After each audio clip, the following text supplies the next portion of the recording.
পাশে মানুষের সাথে আমরা আছি এই বাংলাতে। আপনারা দেখছেন সংবাদ শিরোনাম। দেখলেন তো অনেক কিছু, এবার দেখুন নতুন কিছু। আনুলিয়া মনসাতলায় দুই যুবক খুনের ঘটনায় এবার নতুন মোড়।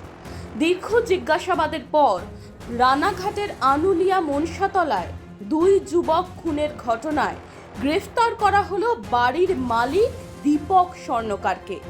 প্রসঙ্গত, বৃহস্পতিবার রানাঘাট পৌরসভা এলাকার বাসিন্দা সুমন চক্রবর্তী এবং রূপক দাসের রক্তাক্ত দেহ উদ্ধার হয় দীপক স্বর্ণকারের বাগান বাড়ি থেকে।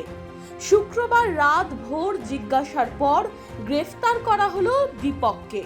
শনিবার রানাঘাট আদালতে তোলা হবে অভিযুক্ত দীপককে। এই ঘটনায় আর কারা জড়িত তা জানতে তদন্ত শুরু করেছে রানাঘাট থানার পুলিশ।